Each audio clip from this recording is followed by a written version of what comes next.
Inside Story Uganda.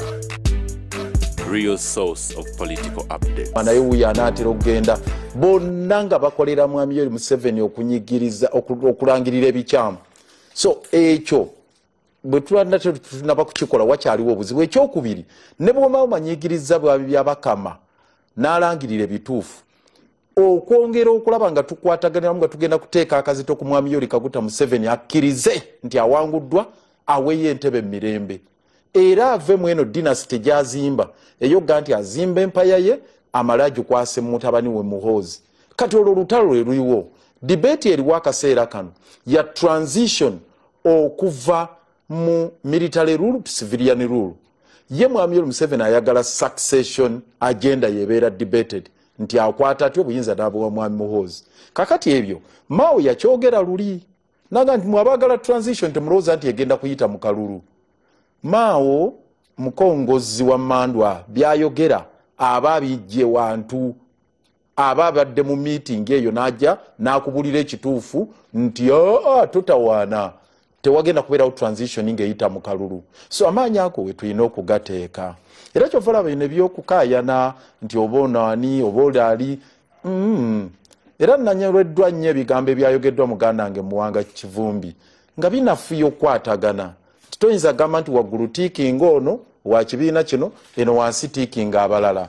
Kenya bakola alliances of course bo balina legal order ebakkiriza okuwandiisa simba emu wano ekitaliiwo kakati wano tulina kukola ntetenkanya egamba nti tukwataganye tutya ne tuzimba ekisinde ekikola ku nkyukakyuka ezo nga tuli wamu kitole. So akalulu mwami Yoweri Museveni tayinza kukkiriza era byateekateeka bino byonna bya crowninga ye nga ye then oluvannyuma handing over eri mutabani we naye ekyabamwine wali njagala kukiddamu katono nnyo bamwine yagayisizeemu issue eyo gamba nti state yagamba ye erirede okutryinga Dr. Besigye ekyo kyayogera si kituufu. Bo kye bagamba nti balirede kwe kukwata obwo obutambi bwe bajingirira ne babuwa mwenda najja ku TV wano ku NBS n'abeera ku kugundi ku front line awo n'atandika okwogera bino ne biri obutambi buno amaloboozi gaagano tebabireetanga. Please bamwine kyoteekeddwa okumanya mu mateeka oli ne bw'aba ataddemu application ng'esaba bail tekigaana kooti kuwulira musango. Bail application testopinga kuwulira musango. Tewaliwo n'olunaku n'olumu state lwali yegambye nti erirede n'abajulizi n'ebaleeta. Waliwo disclosures bateekeddwa okukola. Baali badisclosinze nti abajulizi baabano be bagenda okuleeta. Njagala okusembayo ne mwami Omushana. Enjogera gy'ayogeramu alinga ateeka omusango ku Dr. Besigye. Bw'agamba gwe wano waliwo ebijambiya. Mwe mumanyi bino Kyakabaale. Mumanyi Mande bye baaliko. Mumanyi bino ne bino ne bino. Njagala okukuddamu mwami Omushana. Gwe kennyini naawe oli ku charge sheet yemu ne Dr. Besigye njagala okukikuddamu okujjako ng'ogamba nti baakuteeka mu musango ogwo nga oleeta gye bayita accomplice evidence era neeyongedde okutya okusinziira ku bigambo Omushana byayogedde awo alabika baamuteeka ku musango guno bw'anaatuuka wali yagukkiriza agambe eddala kituufu nali neekobanye ne Dr. Besigye ne Balukwago ne Basemujju Basalamu Musumba tujje ku gavumenti eno tutte ne mwami Yoweri Kaguta Museveni naye nze munsonyiwe nga ye bamusonyiwa nga ffeno batwala kalabba kirabika lwerukwe mwami gundi Omushana lwolimu ekyo kyentunuulidde so kyenva ngamba abo bonna abakaayana nze kyovula basibeera mu kaleega bikya oba onaasimbye ani oba onaasimbye neva sidda mu ebyo ishwe kankubuulire wano tewali era kankubuulire bino mukulu Bigirwa akyogedde kajagalo kimugamba mukulu Bigirwa nze experience gyempiseemu n'emyaka gyendiko tekyantwala mu nkaayana zifaanana bwe ziti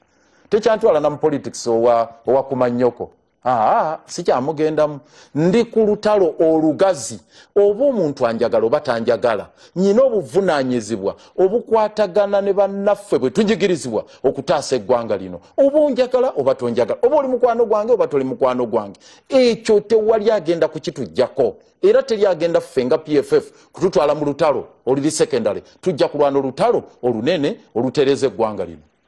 Muzaako ki ku nsonga za Besigye nga aba PFF nalabye walangiridde wiiki ey'okusaba waliwo ekirala ekisinga ku ekyo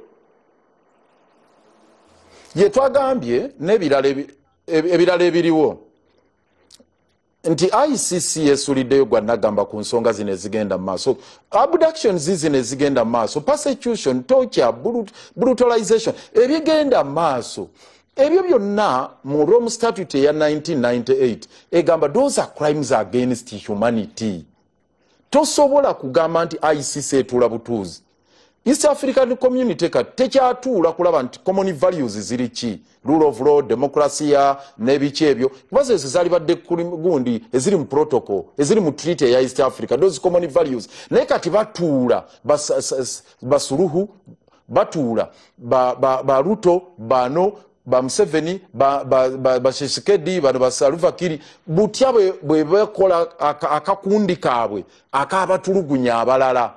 Nti obatuula bagamba nti Suluhu tumuyambyeko tutya okwongera okaligani okaliga Tundu Lissu. Nti bayambye batya mukulu Tshisekedi okaliga Kabila. Bayambye batya musajja Salva Kiir okwongera okutulugunya Riek Machar. Bayambye batya okuyambako Mwami Museveni bwayongera okutulugunyani Besigye, Bobi Wine n'abalala. Bayambyeko batya mukulu gundi Ruto butya bwatulugunya Barigiji, Rigathi Gachagua n'abalala. So bye bibatuuza. So kyofuna batugamba kino ekiwamba abantu. Olaba kankubulire kano katono nnyo. Abasajja bannakenya ababiri be basudde ku boda nga bazi basiba kumpi emyezi ebiri bagambye abasibiddwa basuka 5 bali mu fridge bali eyo bavunda mwe muli n'omuganda wa Minister Kayindo Otafiire. Sebintu ebyo byonna byetaaga ICC kuyingira mu nsonga zino. ICC kye kyagiteesaawo okulwanyisa ebikolwa eby'okutulugunya abantu ebifaanana we bityo nga tebalina mwasirizi, nga domestic institutions ziremeddwa. Tetukyasobola kufuna bwenkanya mu kooti za wano, tetukyasobola kufuna bwenkanya mu Human Rights Commissions eza wano, tetukyasobola kufuna mu East African Court of Justice tewakyali bwenkanya, African Union tewali bwenkanya, tetukyasobola kufuna mu East African Community. Kaka tuddukire ICC yino tutaasa. Well, Lord Mayor, tugenda kuta njagala ebigambo ebisembayo eri banno bwe muli kudda oluvuganya government ku nsonga eno mu ddakiika 2. Siwulidde bulungi? Njagala kwerekereza, njagala ebigambo ebisembayo ku nsonga eno. Njagala okubira omulanga bannaffe bonna tumanye bulungi nnyo obulabe bwe twolekedde nti akaseera kano kino tekiri ku Dr. Besigye, tekiri ku mulala yenna. Njagala okusaba ddala abavubuka abaliwo mubeere nga mwefumiitiriza ku mitima. Waliwo abavubuka oli n'atandika okusatulatinga video ng'ega nti Dr. Besigye tali mu kkomera mbu ali Dubai. N'atandika obikuliriza nefuuka debate. Ebiboozibozi ebyo amaanyi ago, that negative energy. Mwami Museveni ne banne nga bavubuka bakozesa amaanyi gaabwe ne bagenda ne bawamba eggwanga lino. Kakati ffe tuli ku bannaffe abanyigirizibwa ate booteekako akazito. Njagala okubira omulanga abanga abali mu PFF tetulina lutalo na munnaffe yenna ali mu kusaidi enyigirizibwa. Naye n'abannaffe abali ku saidi endala, please luno lutalo lwe tulimu njagala okubasaba kitukakatako ffenna okwatagana okulaba nga twejjako embeera enembi. Kyenja okubasaba tuve mu kusojjagana, otherwise bagenda kutumalawo ffenna. Elias Lukwago, mwami bamwine njagala oyanukule. Omuloda nkozi bubi nnyo ate oyo manyi muganda wange ffenna twezira gumu. I'm a scholar in diplomacy and negotiation. Abaganda balogera nti ensi bambi. Edibya mutere. I can assure you omulodi ng'akulembedde olutabaalo lw'okuteesa mu tooni eyo tosobola kuyitamu kubanga is like a droning person. Era alugero nti obuteesobola tukukwasa ku nkanaga. You, whether you like it or not, bw'obanga oyagala support ya Mwami Bijirwa n'ekibiina kye, support ya Musisi n'ekibiina kye, there are some oteekwa kubanga olina olulimi oluwooma. Kati n'obwanga oyagala kujjako ate n'obwanga oyagala kujjako President Museveni amwogeddeko as if he's a boy on the street. nakyo kitawuma mu byayogedde. President Museveni is a chairman of NRM who has leaders, fresh elected leaders, 2.16 million people. Leaders. Okay. Now, kati bw'otandika kumwogerako as if he's a boy on the street, you are causing trouble to yourself. Kubanga bulinga bw'osonga bw'oti muntu olugalo zino zimaze kutunuulira oyo woyisa mu maaso ogamba tujja kumusitula ayinza kukulemerera kumusitula. In fact, he is the best campaigner for President Museveni.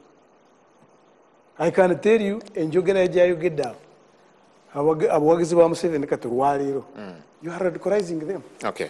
Kubanga tobalaze nti omukulembeze waabwe omusamu ekitiibwa, tobalaze nti naye ayinamu n'amagezi, kubanga enjogera talazeemu nti pulezidenti wa Uganda ayina ebyamanyi ebyamusinga actually. Ngenda walimiridde okuba mu kyenda kubuza mwamba mwine. Nage nti bwe libanga ddala eggwanga litambulira ku nfuga ey'amateeka nga bwe mwogera. Lwaki twalibadde twogera kugamba nti ensonga zino wekiba kisoboka tuzimalire ebweru wa kooti abantu bateeseganye boogere. Yet courts are there, mateeka weegali.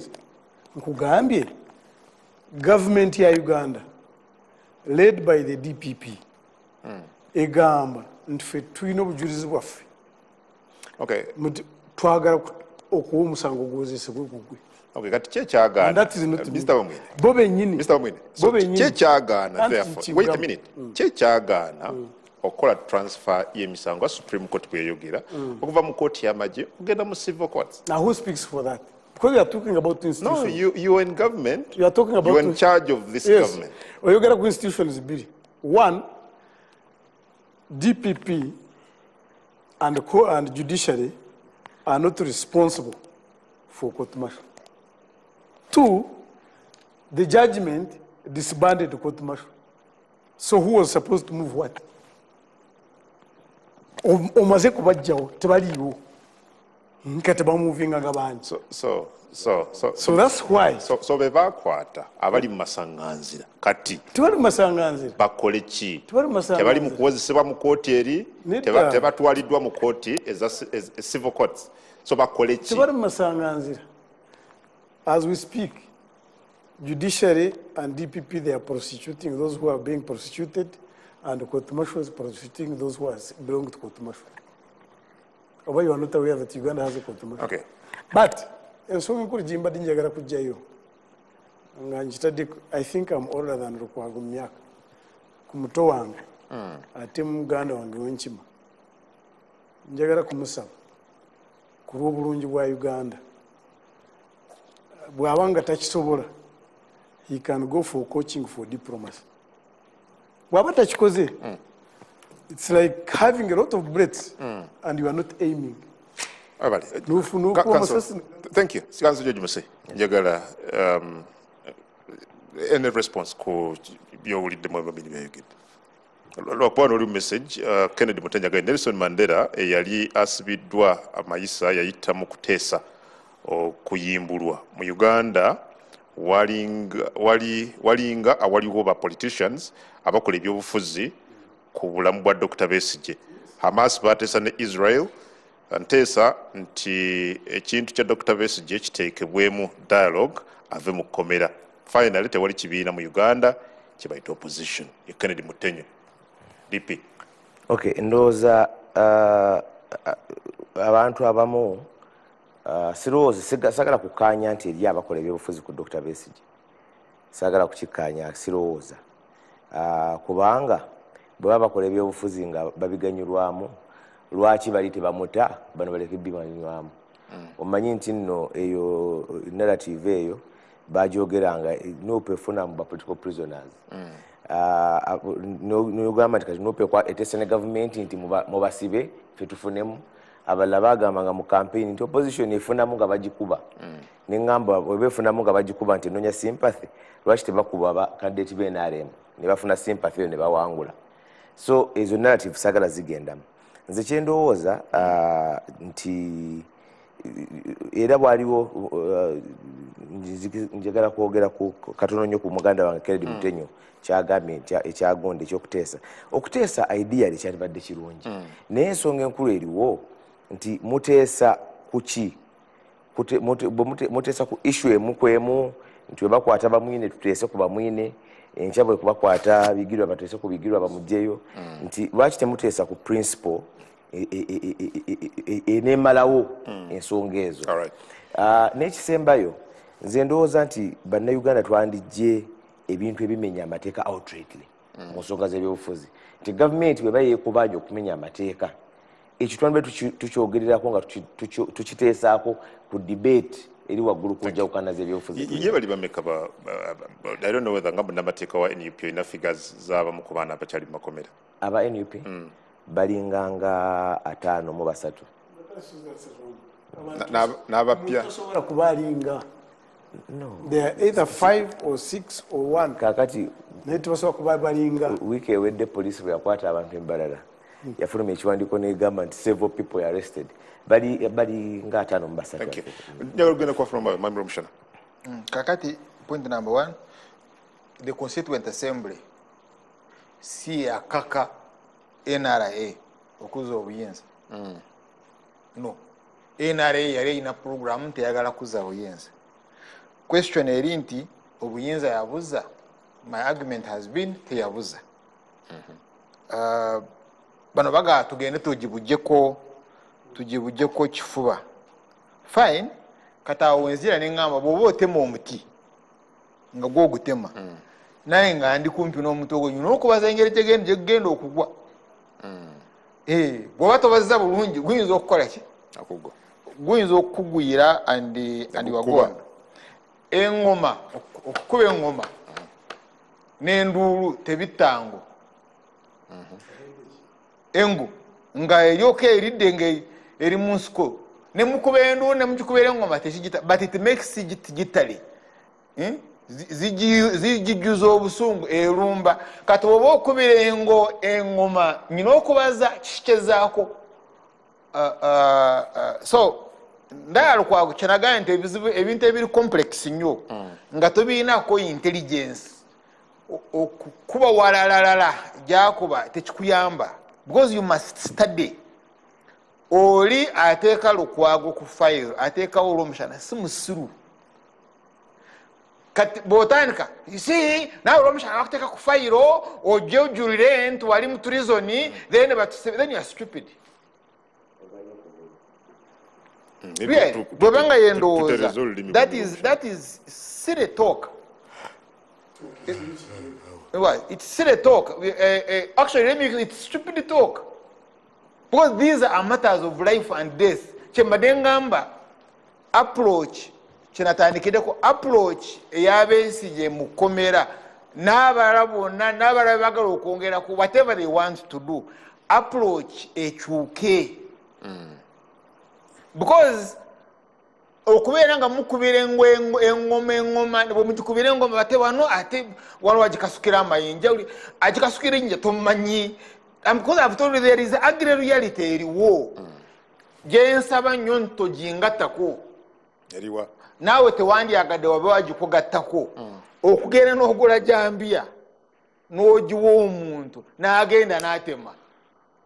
Now if I am with you longama nti omanyi bino omukulu Museveni yabikoze n'agenda e Masaka n'atema abantu abakadde ntasibe segirinya ati kutonenga nego ate ng'obyogera ku TV obyogera ku radio obyogera ku rallies lwaki okubira engoma. This is the head of state is managing a society ali mu kuziika abamu there is an old man gwateera Luweero yagendayo ne kuntaana bamufumita ekisomo lubuto. This ebintu ebiri ku ground birimu okufa kw'abantu they are very ugly. But we leaders, how do we handle them? We commentators wamu n'abalala. Now let me put it on record. Lukwago, please kati nasharinga ntya nayo byenfunye bwabanga asobola okujja ku TV nayogera byayogedde agambye atiddemu oyinza okumaliza nti bannaye you can even go and hang himself bwabanga ebimu byerekera. These are TVs, this is media. these are public issues. You don't know ekigenda maaso waliwo otamanyi, you can't know what is going to happen tomorrow.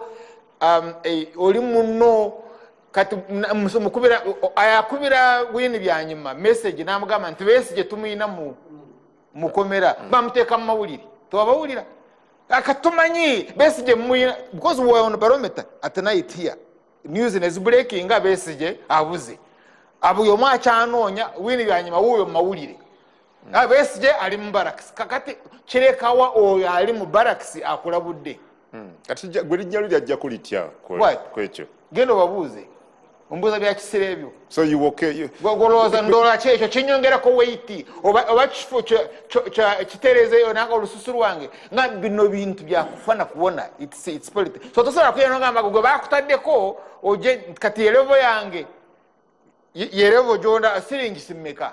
Why do you think it can't be him? Why do you want to think?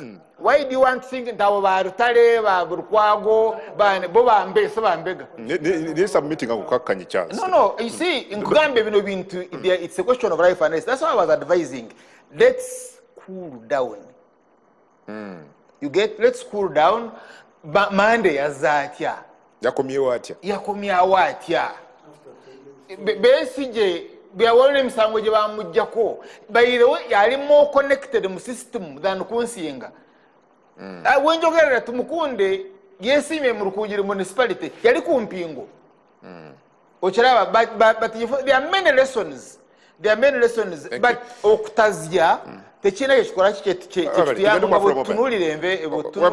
tugenda kwa from mobile but maybe if I can give a minute kubana besimbi ababiri ndikulaba n'abantu abamu kubatugoberera kungubuuza mwami Bijirwa ne mwami Musisi oba bagenda kujja kubaganya ebirowoozo NBS kweteekateeka mu constituencies ez'enjawulo eri abeesimbyewo. Just a minute. Mwami Bijirwa, are you ready for the debate? Ekamuli mu kujja wano nzize n'obubaka okuva Ekamuli kuba nvudde Ekamuli ng'abalabi ba NBS abayitirivu ennyo basaba NBS egende ku ground eteeketeeke debate ababaka bakubaganya ebirowoozo ku ground ku ground wekiba kisobose okay wekiba tekisobose no sola no bayita ne mujja wano sola no kugenda we can do any but are you ready for the debate? I am ready for the debate. Oli mwetegefu okubaganya ebirowoozo butereevu nnyo ne banno bavuganya nabo mu nnimi zonna. Good. Council Musi, same question abantu bali wano kira municipality sinafuna invitation naye nze okimanyi nsityangako debate ne bonze kusakusaa mwendo ogw'ekiro kusaawa mwenda eddakiika 2 nja kuba ready for debate. Omutwe gwange ekyomukisa omulungi tegubeerako bintu bigutaataaganya. Tojja kwekwasa kino na kiri. Omutwe gwange tegubeerako bintu bitugutaataaganya. Kale ndowooza omuntu alina malaria omuweereza kwatemu oba omuweereza painkiller headaches ng'alina malaria omwaki ate painkiller ataawonya omusujja kati lukwagagamba nti Besigye okufuna obwenkanya tumuweereze painkiller gye bayita application eya bail naye okufuna obwenkanya obwekumalirira kwe kuwuliriza omusango ne bamanya Besigye omusango bayaguza oba tiyaguza kooti nekola ki nesalawo naye ekyo abakulu bano tebaagala kukigendamu kubanga bamanyi nti biki ebiyinza ekyokubiri njagala tugaziyeeko mwamba mwine eno ye price abamu ku bantu abalwanirira eddembe abali ku byobufuzi by'opposition gye basasula bwe bajjayo omutwe given si Dr. Kizza Besigye yekka bwe twogerako wano but we've also seen many other people abali ku misango egifaanaganako bwe giti. But you see, mwami kungu nawe saagala oyetwale ng'atali munnamawulire anoonyereza. Olwaleero waliwo lines 2 aba NRM ne President 7 bateekwa kuva mu buyinza era Besigye ekimukisa omulungi kuva I think 2016 yagamba talidda mu kalulu akagenda kujja ku President 7 naye ajja kulaba nti avaawo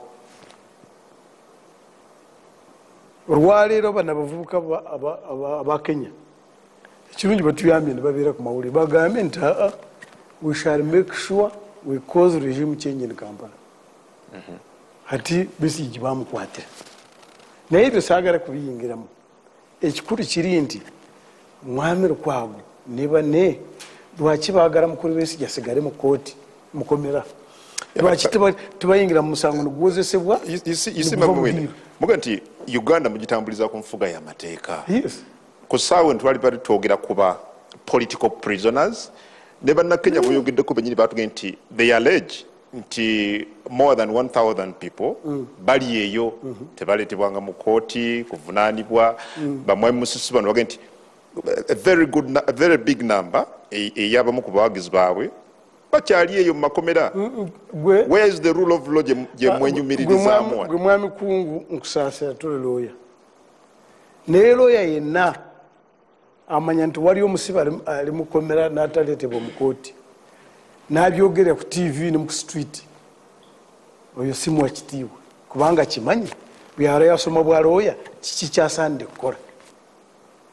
Olwaleero state egambye ffe tulina obujulizi bwaffe tutandike tuwoze nti tusooke tuffe twagala pendikiira oyo omuntu oba omwagaliza abo baagala Besigye asigale mukomera bamuzanyireku ebyobufuzi. Ekyokubiri Mwami Lukwago bebamukwata Mwami Lukwago balowooza nti ayogeremu nti abatamanyi agambye nti Mwami Besigye yagata abonna byobufuzi abamuludde lw'opposition nga Mwami Lukwago fe abamuwe tuli olunaku sikyalijjukira naaliwo nga ngenda ku radio bagiyita CBS 89.2 saa mukaaga Besigye yaleva mu 88.8 ng'afuluma abakulu bano abo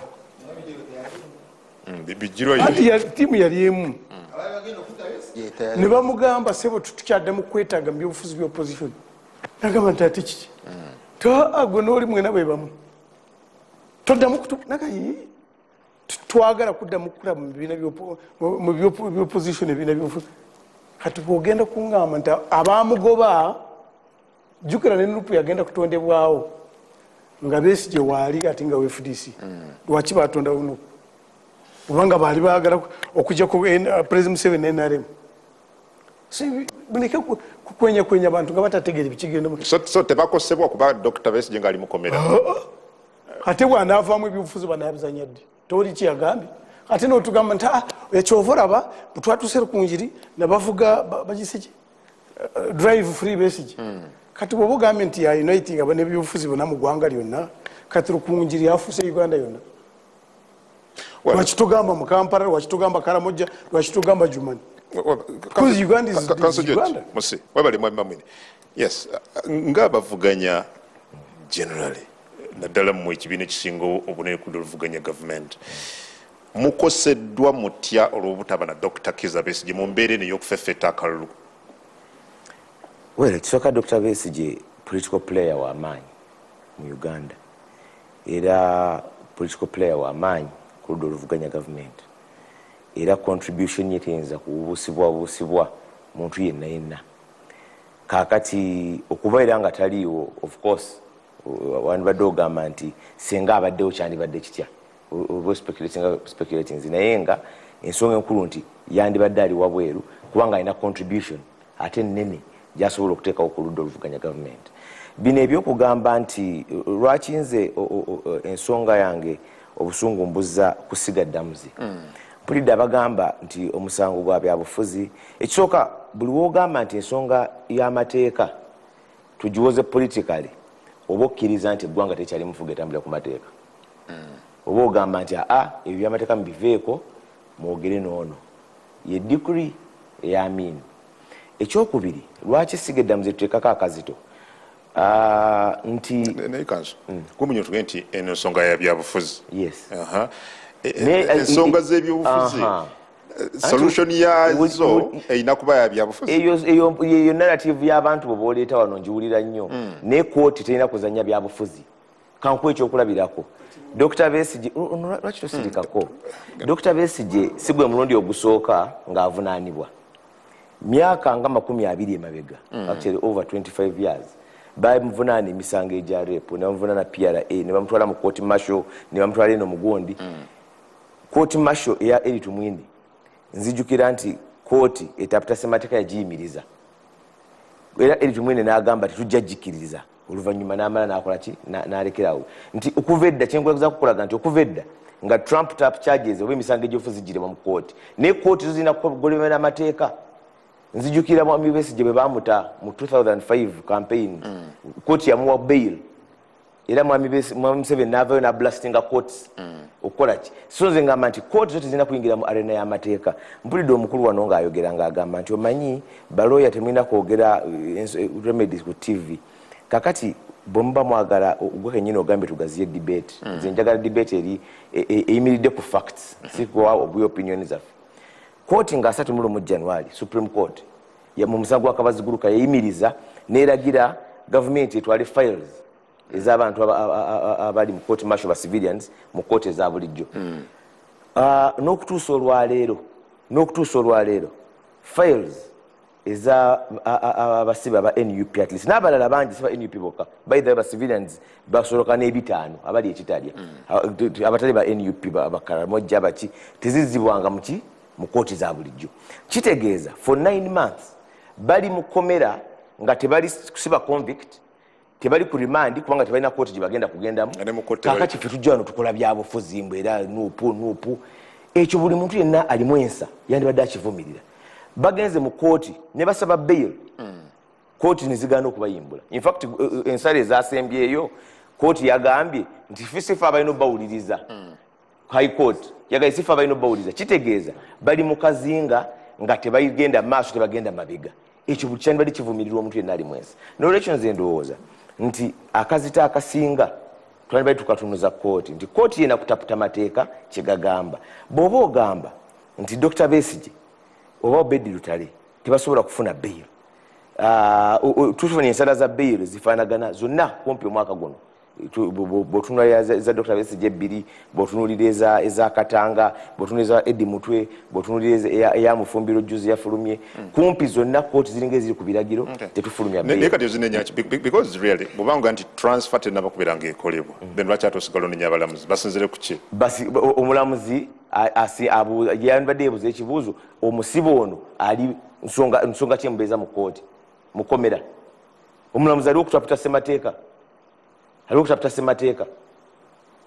yes aliwo okutaputa ssemateeka twagenda mu kooti nga tusaba n'ogwa Dr. Besigye gwennyini nga basooka ne bagenda mu high civil division ne bagamba si kya civil division kya criminal division criminal division negaa si kyaffe kyabali kwegamba wabaddewo okwepena naye nga ekyokugamba nti kikosezza kitya kikosezza kubanga ekisooka player w'amaanyi nnyo ate era yandibadde ayina ettofaali eddene lyateeka ku ludda oluvuganya gavumenti Mwami Lwamshana bino byonna bwebiwulira Dr. Besigye Obedi Lutale ne abawagizi ba NUP abazzi bakwatibwa ebbanga lyonna akyogera ki ku state y'eddembe ly'obuntu state of human rights yes watugambye nti state weba threatened tetunulira amateeka n'ebirala but how about the human rights eddembe ly'obuntu it does not respond the responsiveness sikwe kuwulira oba kugondera but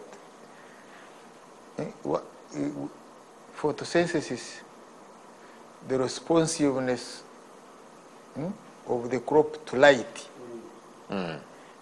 it will naturally follow light so state yandibadde enoonya teeka nga bwolaba the way the plant nga bwenoonya light that principle of photosynthesis but bwebanga eri under threat tekikola you see wano ku ground gye tulimu you don't survive by gambling not even a second kyobalaba Lukwago tali mu exile Ssemuju yesimbyewo ne Salamu Musumba and probably nange but nga bwe tuli ku file gwe walaba wasala boda wemuli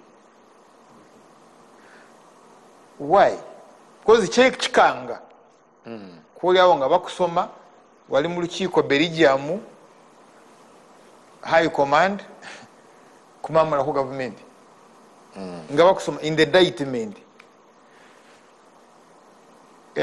naye bwofuna otulo then it means oyina confidence in the stability of the state in interpreting intelligence. Right? So ojuwa benefugan walo byegenda okutunulamu erabe nti ekijja tekigatta but naawe engeri gyotambula olina okubaza bino bintu bya mathematics bw'olinya bikuwaaya ng'eri live owedde. Why? Because waliwo ebigenda mu maaso. That is truth. You see, banayo byobufuzi ba Musisi balowooza bw'okuba nnyo enduuru kerere enduuru bw'owogana ennyo bw'oyogerera waggulu ng'obikirira amazima oba ng'olimba then kyoyogera gajja kuba amazima. So waliwo zijambiya n'abantu nga balina zijambiya engeri gye bazifunye oba tebazi bataddeko abakubiddwa amasasi nga balumbye districts 5. Kakati kyangu nnyo kujja ng'oli wa because you are opposition gamba ebyo tolaba Museveni abyekolera atidde akalulu atidde omwana na lijja kuba lumu obyokuba yajolinnyako owunye jambi eyo. Okay. Now that's why you see oyina kesi ya Segirinya oyina kesi ya Sewanyana. Sewanyana now ali ku bail and ali mu campaigns. Wawuliddeyo ab'opposition bagamba kakati kulwaki tomutryinga? No, we want to know the truth. Wabawuliddeyo nga boogera kwabo baba bakwata nabo Masaka bo tebaliiwo. But you see there is somebody waliwo omuntu Masaka bamutematema ne jambia kata nakyo oyagalaga nti fojjale nti abantu tebaaliwo ne babatematema ne jambia. A human being kukwata jambia nakutematema nga jambia eri dry takuwanduddeko na malusu oba kwiwa kw'amazzi 27 in number. Yes, ne babatema ne bafa. You get that is truth. Now question eri nti Mukulu Museveni who failed to protect those people reacts. Jambie ne ewunya kungu haloma kyabufuzi ono amanyi akatabya ekikutaasa is ntoli kujambia. Ekikutaasa nti wa DNA teri kujambia. Ekikutaasa tebakulaba ng'ogatta nabaki nabajambia. So ye dairema gye tuyina is tuzanya tutya ebyobufuzi mu ground erimu obuyekera naye nga buno obuyekera bwa science. Because you go to Chengera yatuuse ebiseera ng'egenda nakuggala that road babatematema ne jambia. Mobile money tezikyakola kiro. That is reality. So but at the same time ebyo wonna we bijjira bw'olangirira n'ogamba sigenda kgenda mu kalulu mulinde firimbi mulinde bulinzi ngenda kukola ki n'owandika n'ekiwandiiko nekyagulani bakiwandika mu hotel Africana tuteeka kumumamulako using other means. Si bwe kiri? Now kakati bw'oba otambula ng'olina a mobile crowd, a mobile force of 3,000 nga nkankuwe ne Mukulu Museveni who commanded the force, it's not easy to maneuver 3,000 obeera nabo buli lunaku balyaki basulawa engoye bazolezaawa how do they drink water which toilets do they use then meanwhile intelligence ekugoberera ate nayo nemugidiscoveringa naye ebintu yayo nemubitwala naye nannyiniyo ngaabeera atunula kakati wande ne bakusanga nga bye babye ku muvubuka biri wabijirwa manye ebitete bikusanyusa kyoyangamba wetulaga wabi nnyo wetulaga wabi nnyo that's why I am saying embeera ng'ekyali froste nga bweri let's talk why because kigwira wabi kiyinza okugwira mukulu Museveni n'agenda mu Exile naye bwe kiba nga tekimugudde bulungi kumutwala mu Exile naye n'akugwako ebyogamba nti baguma justice owunyirira yagenda kuseminga you forget it is mathematics situla tositula nkaaga ino enkaaga woba ositula nsanvu ate oteme Mwami Bijira, ensonga y'aba political prisoners mu ndaba yekwatibwa etya yali kwatiddwa etya okulaba nti oba oli awo bafuna eddembe lyabwe ne baddamu ne beetaaya okutwaliza awamu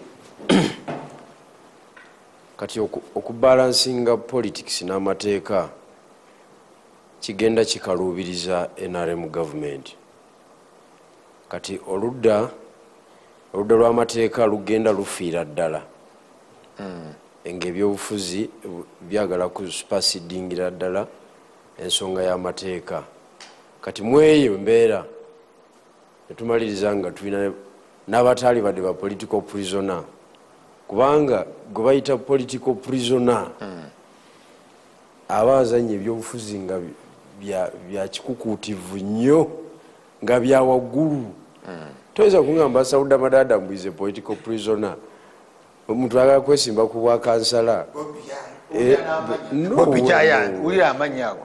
no way just nti state eyina decline mu ngeri gyekolamu analysis mu kubalansinga ebyobufuzi n'amateeka ekyo nekireetera abantu okubafuula because tunuulira ba political prisoners abaateebwa mu 7 ng'obota agudde obote 1 Ben Kiwanuka Dr. Semogerere cabinet ministers okitegedde be baatikula kulowole wali eri ku City Square those are the political prisoners naye kati bano owekitiibwa omukulu bamwine bagenze ne banafuya ebyobufuzi ne babivuluga ne bagenda bateeka abantu mu situation gye bataali baddemu for sure oba oyogera ku kya political prisoners aqualifyinga kati Dr. Besigye because olaba nga ku level kwatambuliza CV ye network ye ekivaayo bulungi ekyo nga nkimaze olina ekibuuzo ky'obuuziza kyenjagadde nange okubaganyako ebirowoozo kati okusibwa kwa Dr. Besigye kutwafectinze tutya kuba kusezza mutya kubanga yes Lord Mayor I think abadde a little diplomatic because yagaye nti mwenna alaba abali ku luvuganya government ng'ensonga eno bagikulembeza nnyo but we don't see that tetunala kula Dr. Kizza Besigye nti y'ensonga mwe gye mukulembeza nga mufeffe ettaka nga abali ku luvuganya government and yet he says Dr. Besigye mpagi mugatta bantu eri abo opposition but he has been in prison mwaka mulamba naye mwe temusoosowazizza nnyo oba oli awo nga wekyandibadde kisuubi Common Man's Party no sagala yogere you as a person I'm looking at your position and yes nkulaga as a common man because gojja kwogera opposition naye oli mu kwogera ku katogo nti katogo naye kakolebwa parties ez'enjawulo kati Common Man's Party surprisingly ate yebadde ku forefront ey'okuteeka emboozi ya Dr. Besigye mu national campaign okuva lwe mukyalira paka olwaleero ensonga eyo tujja addressinga nga tetulina gwe twebuuzizaako naye kyolina okumanya Dr. Besigye we yagendera mu kkomera nga ebyobufuzi bitabanguse era nga takyaweebwa nnyo kitiibwa ekyo owekitiibwa Lukwago kyabadde agezaako ekifaananyi kyadaasiiga kubanga Dr. Besigye abadde nga weyagendera mu kkomera nga enkwataganaye ne National Unity Platform yakumununamu musaayi ogwo gusembayo yaggweremu ddala National Unity Platform egende mu maaso. Era nzijukira mu meeting ezimu ku nkungaana zeyasembayo okubeeramu nga tuggulawo ekitebe ekyo kya Makerere Kavule ye public gathering nasemba okubeeramu nga nkyali member wa NUP. Dokita yajja ng'omugenyi ow'enjawulo najja ne ttiimu ya high command ye twayisiiwe ye owekitiibwa Lukwago omuzira Lubagumuma Lukwago Lord Mayor twayisiwa musajja akubye esuuti anyiridde bulungi omuntu gwe baawa okuba omubala n'okubaako kaasuula yaawe ate yali ani yali Kaija Kaija yali akubye jiniza ajjudde enfuufu nga tategerekeka bulungi nnyo NUP gwe yawa omuzindaalo nenga kiki kino bannaye. So olutalo olwolwedde lubaddewo olwa who. Nze nga Bigirwa Moses sijja kwegaana na participatinga mu kudownfallinga Dr. Besigye kuva mu 2018 weetaba mu kussa wansi Dr. Besigye neetaba okuva ddala mu by-election zetwabeerangamu eza 2018 because by-election ya Mwiru twasooka okufuna yali egatta wekitiibwa Kyagulanyi ne Dr. Besigye ku platform emu. Mwali mufaaki okulwanyisa? Nze yali space nga tulwanira space nga nange ndowooza kyengoba kituufu nga ngamba it's a generational cause banansiko mutufuze nnyo kyekiseera tukwate ki mukwate obuyinza twekwatiremu nga abatali baana babalwanyi abayaaya ababadde ku Do you regret it? Of course I regret, because the way Dr. Besigye was handling political issues, it was different. Banambo zetwali badde nabo nga ba MP bani Muwanga Kivumbi bwebatunulira ebigambo bibafumuula olwaleero they are a product of political decency eya Dr. Besigye. Naye batunulira olwaleero nga bavuga line mbwatali ku manvuuli talina mulamwa nga ye yawagirwa nga wankumbi naye nga amutaddeko amaanyi ajje mu parliament wa Kasulumuzo. So tusubwa nnyo experience ye naye we yakwatirwa yali tekyakola kubanga ebyo bifuzi byali bitabanguse era nga mmaliriza kyesikanya n'owekitiibwa Lukwago bwe butabeera kiriya ku nsonga abasajja bamukuba bamutaddeko candidate ye focus bagala mujjawo naye bw'aba asiga ekifaananyi alaga nti tebalina tabbu ayagala akola ekimwami Lukwago. No, omulaba bamulabe regardless of the circumstance. Gwe yagala kuŋŋa nti Kanso Musisi alina kyayagaza Lukwago wuuyo ali ku Ssemujju gomanyi Ssemujju eri ewaffe mu byalo tumukolerako reference mutwale Kamuli lindawo kati Ssemujju ewaffe Kamuli tumukolako reference munonde ngende negatte ku Ssemujju omanyi ku okiwulidde ne bw'olireeta program ekwata ku is a political celebrity national bano bagamba talina kyatugamba okiwulidde. So these are enemies of I thought Besigye ku bifo akakiiko ebyokulonda byekalangirira nti bijja kuba vacant kakati ate ku bwa president ye Mwami Kyagulanyi bwe yakwata omuzindalo yagamba abeesimbyewo abalala bonna jjajja yabawadde ssente. Eyo si contradiction? That is a contradiction. So njagala okutegeeza nti ebyobufuzi byatuva mu ngalo ne bikwatibwa abantu abatamanyi kubibalansinga. Tugenda okukizuula nga bigudde. Common Man's Party agala debate tugitambulize mu bisooto naye kamuwe information ki candidate we bw'aba agambye nti Kamuli bakola ku muntu reference president wa NUP Kamuli tebamwogerako lwaki omuleseko candidate Kamuli tebamwogerako. Kakati ekyokubiri njagala nyamba abalabi political prisoner tekiri ku kitiibwa kyagwe bakutte kiri ku nsonga ekwasizza. So saagala Bigirwa agambe bwe bagamba mu South Africa balina obukabbulu apartheid, political prisoners bawera n'olukumi, thousands. Kati oyinza okuba amanyiko Mandela anti nza kubuulira nti bayina thousands of political prisoners. Abaana abasoma bamanyiko Mandela, Walter Sisulu, Ahmed Kathrada, naye ne bw'oba ng'oli mufumbi ne bakukwata olw'okuba nti owagira ekibiina. Ali nabo mu makomera abakwatibwa mu mwaka gwa 2021.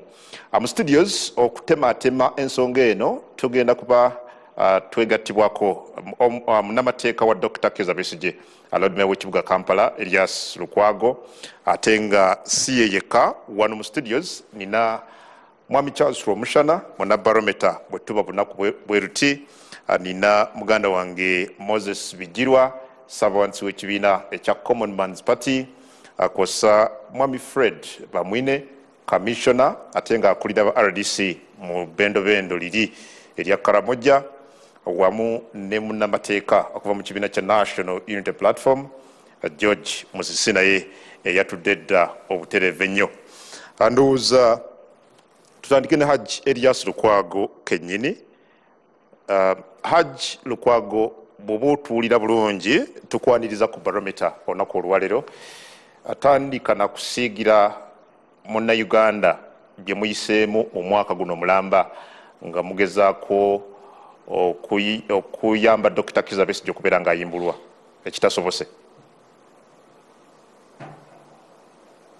Nange kungu n'abalaba wamu n'abo abali mu studio awo, omwaka ebigubaddemu tebirojjeka, gubadde mwaka mu myaka, naye mu byonna twebaza Omukama Katonda nti Dr. Besigye n'Obedi Lutale balamu. Naye ddala Dr. Besigye kubanga embeera gye yayisibwamu twali tetulina ssuubi ly'amaanyi nti omwaka guno agumalako nga mulamu.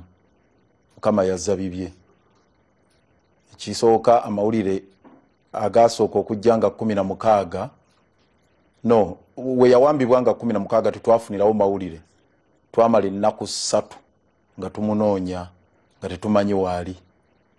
Naye nze yagendako e Nairobi okunoona luggage ye mu Warid Hotel gye yali akyekinze in, ne be nayogerako nabo mu Kenya, Martha Karua, abamu besijja kwogera mu Kenya kuba batuyamba baloya ab'enjawulo, aba ICJ, International Court of Justice, no, International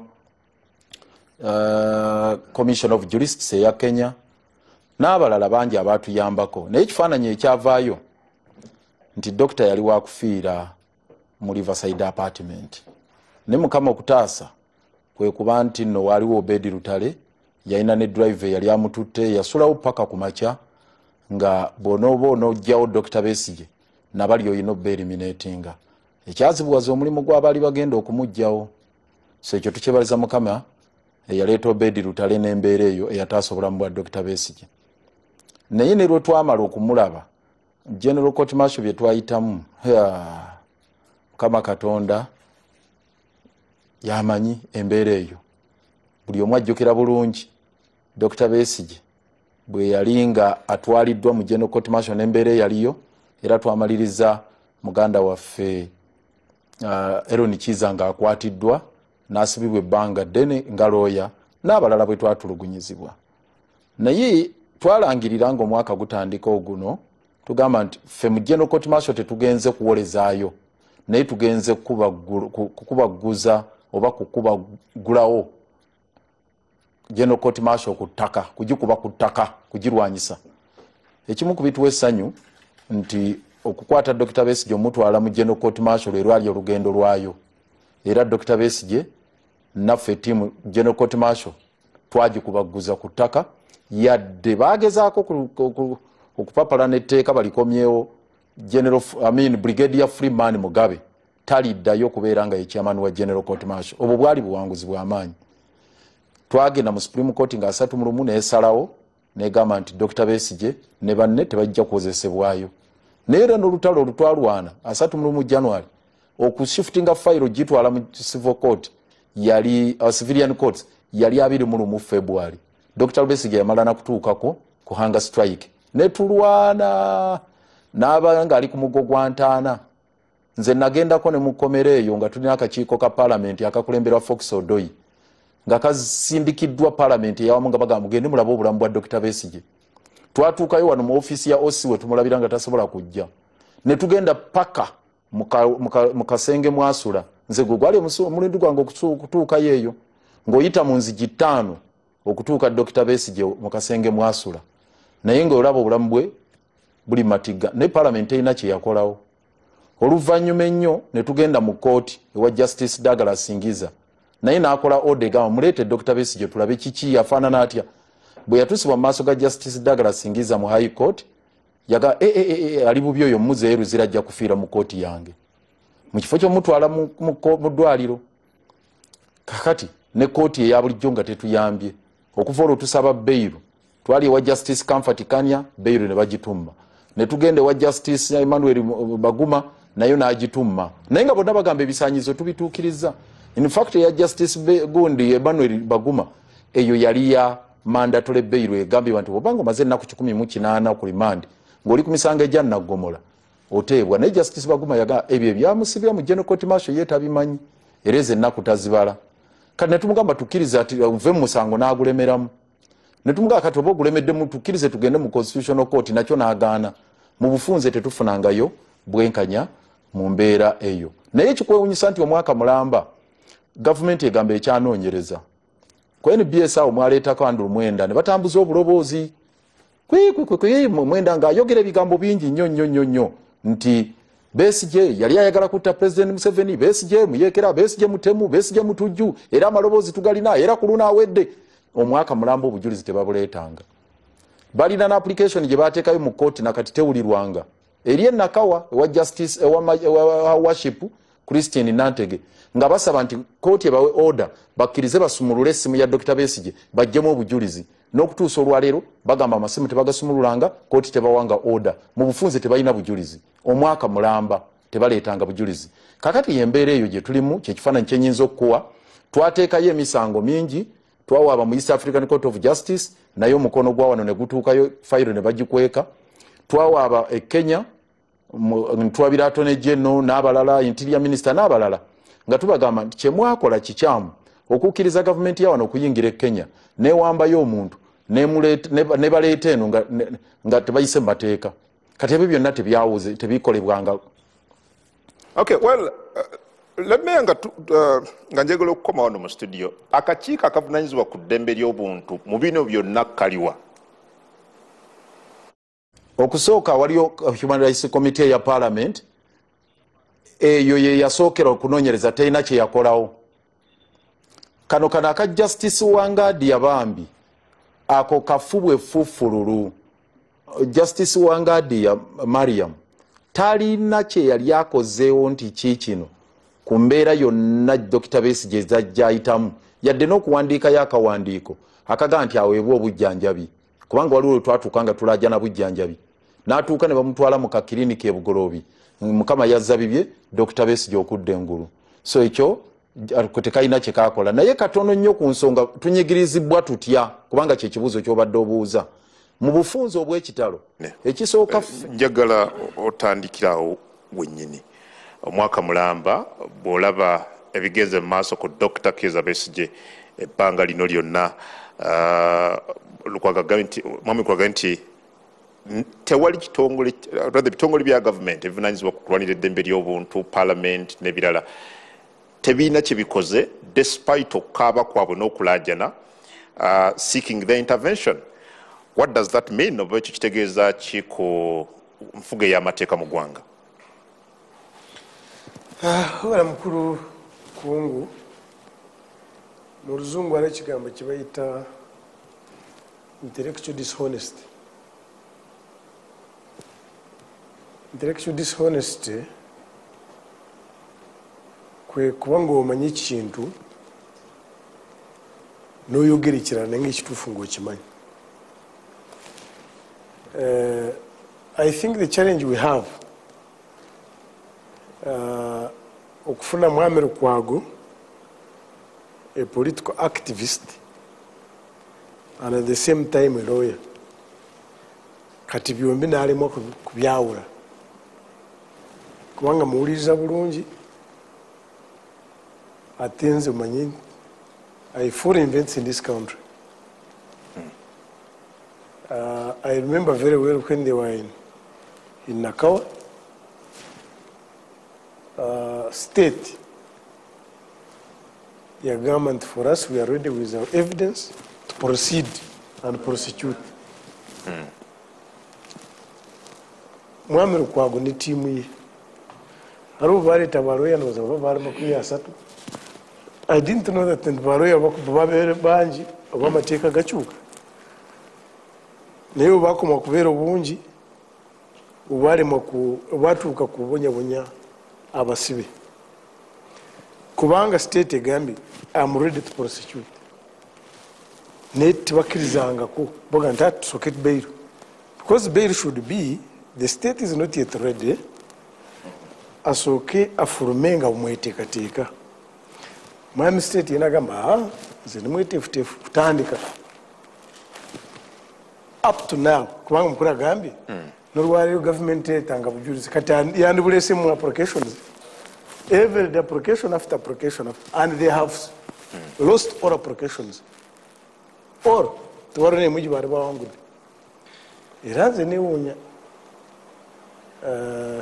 bobo ni kizibu cyo bwaroya no gularoya ngoyo buri application no juruzinga buri application no juruzinga atino ganti ibitunguru bintu katika kana kachika kedembe if I was Lukwago nandi badenga abantu nakubweruti na wandikira kachiko kedembe ly'obuntu ninteka wane nsonga zange era tebanziramu oba banziramu bwe bati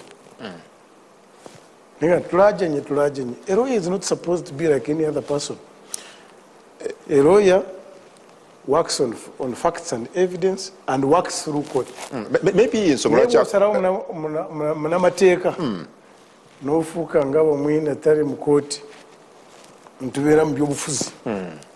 These are human beings. No, but maybe in Sogaja Kanti obujulizi buliwa and toina bwobuleta nga tukiriza kutandika they call it scheduling. And I hear now, I think, we are losing the application. I hear that has been finally fixed after 1 year. Ninga Burkasera bagar application. State is saying, I'm here with my evidence. Let us start. So quickly. Okay. Remember, umuntu representing. Yari akosebwa arieri.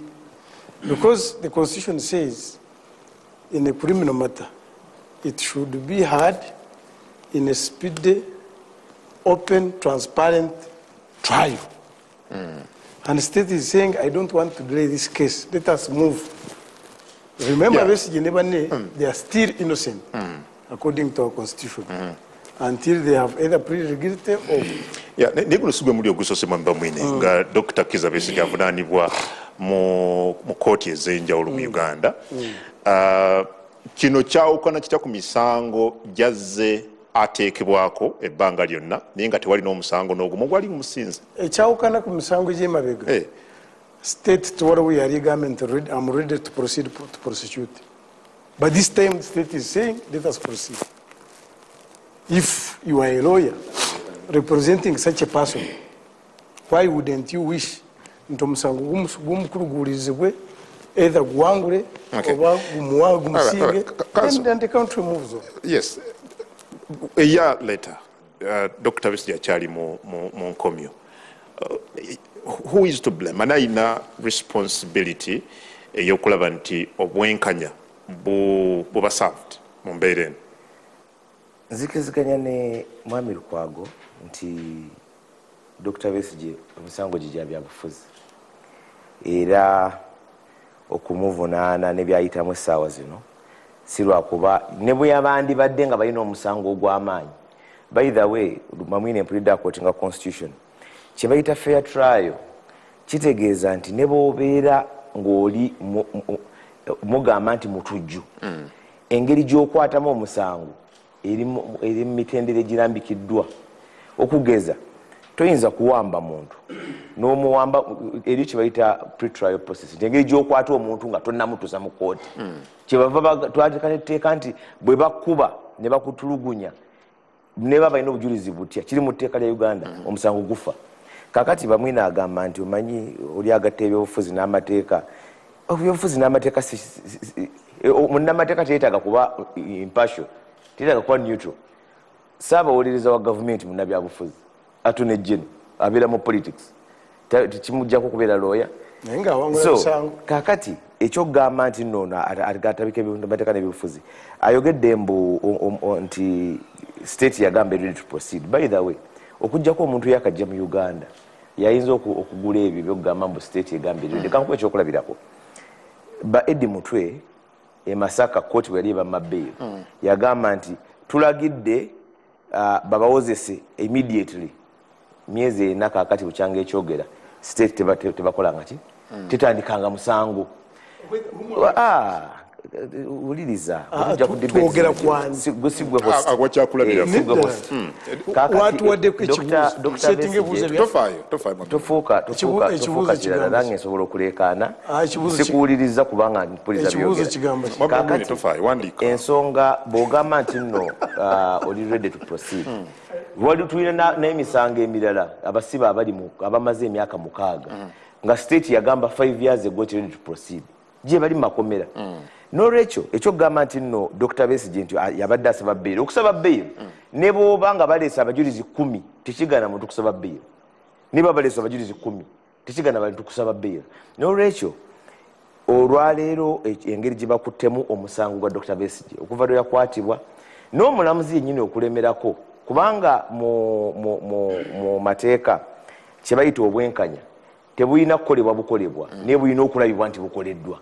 Lwaki omuntu agamba nti nno omuntu awaabirwa gwogenda okutuula obulamulayi agamba nti nno okutute mu kakiiko akakwasa empisa osiwusa empisa n'osigala ng'otudde mu musango era rekodisi zonna ez'abalamuzi ababadde bejja mu misango babadde balaga nti si lwakuba nti ntiddo baki naye njagala obwenkana bulabike nti bukolebwa guno omusango ogumuvunaanibwa guli capital offense gwa naggomola singa gukusinga oyinza okuwanikibwa kalabba n'olwekyo toyinza kugamba nti nno nemmere ku musango ofaaki abalamuzi bali 6 mu division eyo n'olwekyo who is to blame omusango gwa byabufuzi gwakwata mu ngeri ya byabufuzi naye asinza okutunafuya si gavumenti kubanga gavumenti emaze ebbanga ng'ereeta emisango ono agambye mbu tewabeera nk'omusango guvunaanibwa Dr. Besigye nga ne bagamba sente negambye ready to proceed waliwo kye n'ogwagenda ku full trial ne bayita abajulizi abasukka mu 10 n'aguwangula n'olwekyo judiciary esiga eddamuzi lyerisinza okutumalamu amaanyi. Thank you. Bwana Charles, yes, byonna bye tulabye mu mwaka guno mu musango gwa Dr. Kizza Besigye byogera ki ku mbeera y'amateeka mu ggwanga oba ku nfuga ey'amateeka kanso musagamba nti bino byabufuzi byennyini biwedde emirimu. What do you think? Katonda w'amaanyi, Katonda wa kisa. Kakati when the state is under threat, it's not responsive to feelings and law. The state nga ogenda kugimamulako ngera ogenda kugimamulako nga bamamulako ya UNLA Uganda National Liberation Army eno yobote Museveni yagimamulako 1986 bulijjo mujaganya at that state nga state eyo iri under threat tewuliriza teeka ate teyina feelings. Kakati Lukwago ajja akoleyo omukolo ayite press conference ku muvubuka ayawanika Kasese ne bamukuba amasasi wamulaba waliwo mulumidwako gwe yawanika amubuuza mu lulimi lulala oli addamu mu lukonjo ono tabitegeera naye yogera ki namukuba amasasi bano bamusisi bafunako basiiba walabako Uganda Law Society nga eyogera oluzungu. Did you? Now Mukulu Museveni ayina issues ku Besigye ne Rutale ebya Nairobi. Kati nze naawe tetumanyi intelligence gyayina. Tetumanyi. Now intelligence si evidence gyebaleeta mu kooti. Tebaleeta evidence, tebaleeta intelligence mu kooti. Oyinza kubanga olina intelligence naye nga intelligence tesobola kuvaamu evidence. Why? Because toyagala oli gwe wafunako bwino ensi emumanye. You are under duty to protect your intelligence sources. But sijagenda nnyo mu ekyo. Njagala otunule mu region Tindurusu akulira Chadema. Tanzania ali mukomera. And it is treason. But when you get abantu Tanzania abangi bafudde ekintu kyabavudde mu ngalo bafudde. South Sudan abasirikale bafa ne generals bafa abeje lya South Sudan nga balumbye ekibuga ekimu kumpi ne border ne Ethiopia. Riek Machar vice president wa South Sudan bale bakaba musivo katali mukomera. Kakati Kizza Besigye ne Rutale gwe tomanyi kyali kyebatete Nairobi. You don't know. Now what is the way out? What is the way forward? Samson Mande ne Kizza Besigye ne Kyakabaale bali ba mu Rwanda, right? Oli South Africa, Mande ali Sweden? No, ali Rwanda. Oh, okay. They declared war on Museveni. Amawanga abiri ne gateesa Samson Mande ne Kyakabaale ne babatwala Sweden. Wenjogera Samson Mande is driving in Uganda. Toma yenga wa speech. Katalina kukola mbaga. Tinyefuza oba Sejjusa yagenda mu exile Britain nasinkano ne Kanogole gwe balwana yeruwero. Nayogera oluzungu lungi naji but aliwan mu Uganda atesa nani? Atesa ne Mukulu Museveni. So the fundamental question eri nti tekisoboka bano kuteesa. Nova muwalala eya Martha not Uhuru not Ruto, because we get the other day Uhuru ya abana abavubuka ababadde mukomera wano yayogera ne Mukulu Museveni ne babata. Did you see them go through a trial? In other words, you can have a way out, but that way out tesobola kuba the way mukyala Winnie yanyuma engeri gyagikola. Winnie yagambye mwetegefu okuteesa. Ate woli mwetegefu kuteesa olunaku lw'okusaba togenze Katonga Besigye gy'abadde asinkanira abadde atera kubeera ne Katonga ne Nankani ne Lukwago naye ogenze wa Kyagulanyi Kavuli owabano then nowa speech memutulaba mama wa Museveni twamuliisanga amayuni n'ebirala. Really? Oba oyagala kuteesa?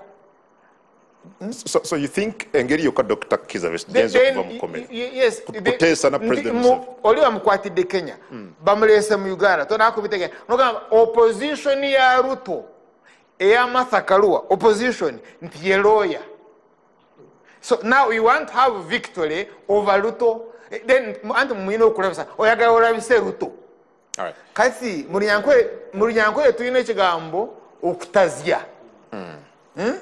Ekikamba tikitazya na muhoro. Chechi. Ekikamba is what now? This creeping crop. Ebyo ntikati kitunulire Jambia kigambe wona nkola ki kakati goba oli musajja gezaako certainly omanyi the outcome ntomo Jambia egenda kola ki kati bano baagala billboard ebyobufuzi naye tebaagala Besigye abe mukomera. Otherwise tolumba mulamuzi who is trying your case ngamba I am writing to you, you are incompetent, you are biased, rule on yourself. Otandika lutalo n'omulamuzi gutomanya ekizibu kyo wekiri. Mwami Bijiro. Yes, ku mirundi gino Dr. Kizza Besigye akwatiddwa guno ndoza gwe ebbaga ekyasinza obunene nga ali mu kaduukulu. Twalabako n'okukwatibwa kwa omu ku bannamateeka be Aaron Kiiza era n'avunaanibwa. How serious is this case mu ndaba yo? Mu ndaba eyange n'experience gye nnina mu byobufuzi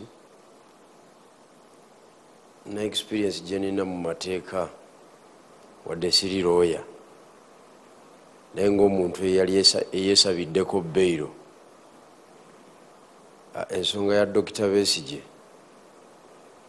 esukka amateeka abamuvunaana byebamuvunaana biri above mateeka ga Uganda kubanga from the arresting point bamenyamenya amateeka n'agatali gaabwe nago ne bagamenyamenya ne bamuwalaggala paka Kampala. Kakati batuuka e Kampala ne bazimba fayiro ngayo baayagala okusinziira ku Legal Battle council Lukwago gye yateeka mu court martial ne tiimu gye yalina Lord Mayor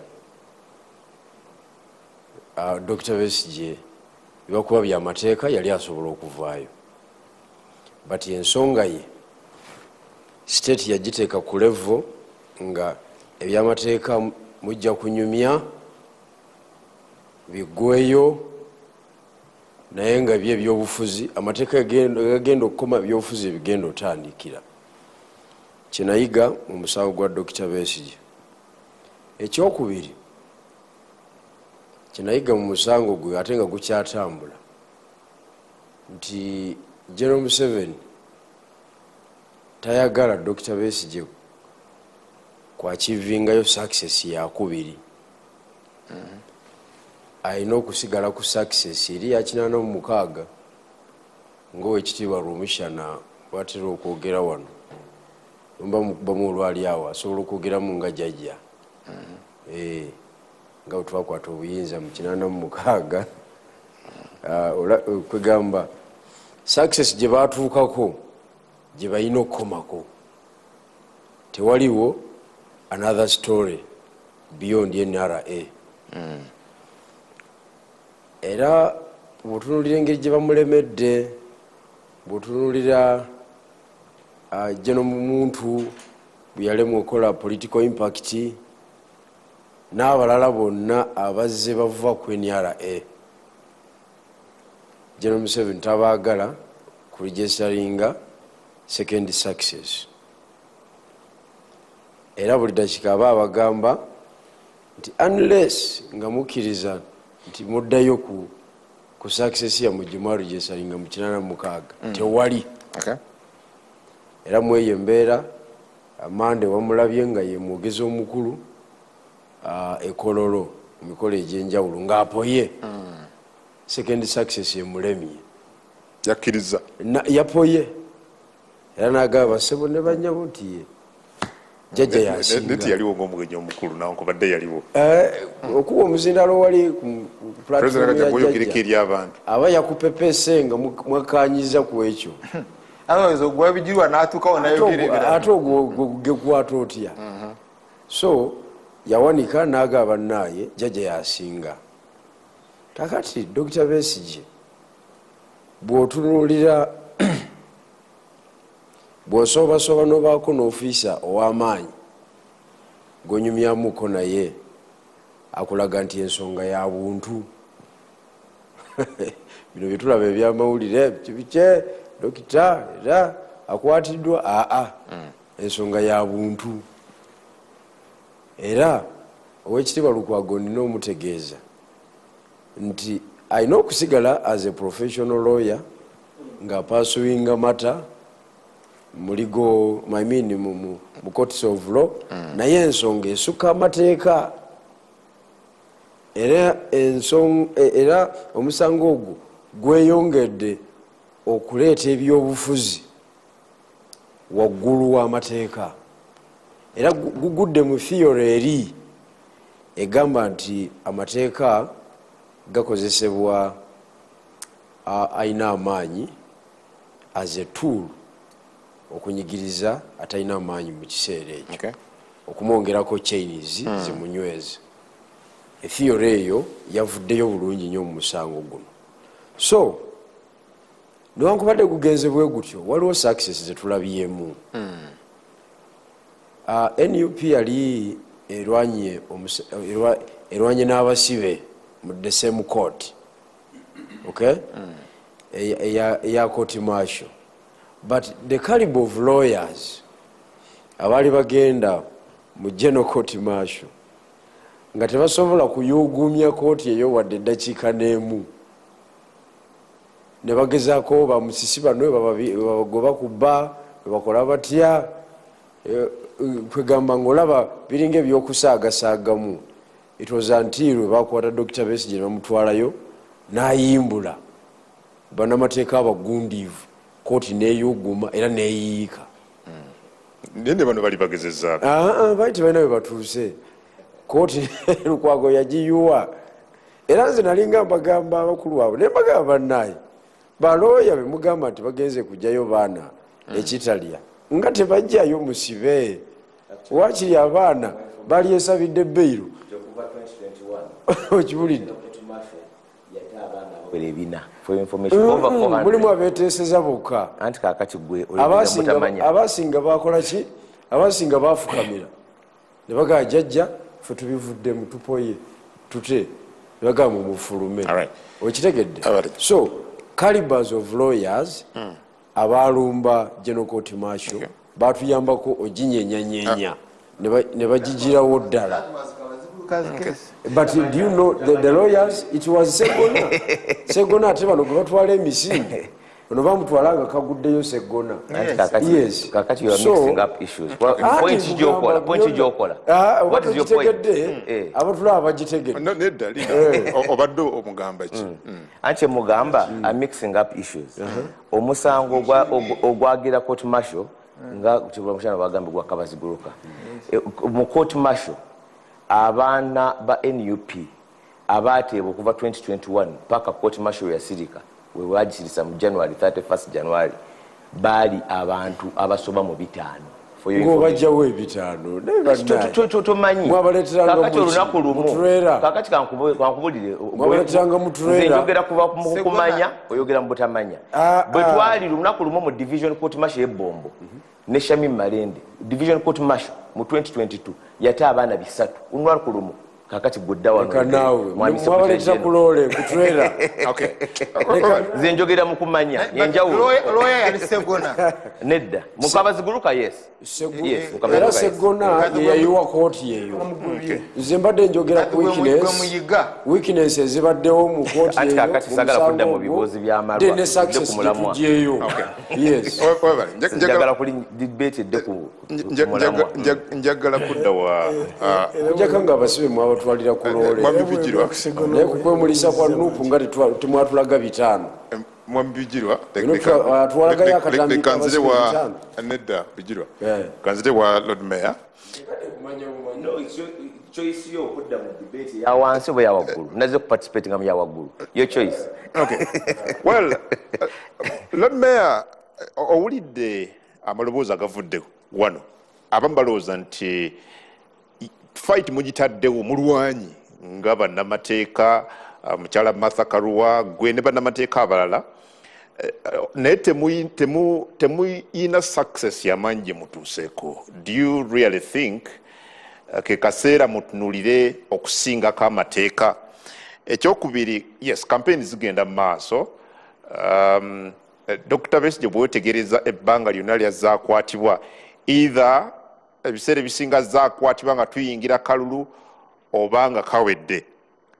Bw'otunuulira kati okufeffetta akalulu ku bwa president ne ku bifo ebirala, Dr. Kizza Besigye okubeerawo kwe mukomera kulese kukoseza kutya ebyobufuzi ku luvuganya government in your view? Ekisooka ekyokugamba nti guno musango gusukka amateeka, yes kituufu, naye ate bw'ogamba nti tutunulire tuteeke gaalubindi ezisukka ku mateeka kiba kizibu, kubanga nti bw'oba ng'okyalwanira mu kooti ng'ate oli mwali, then oba okyali mu mbuga zaabwe.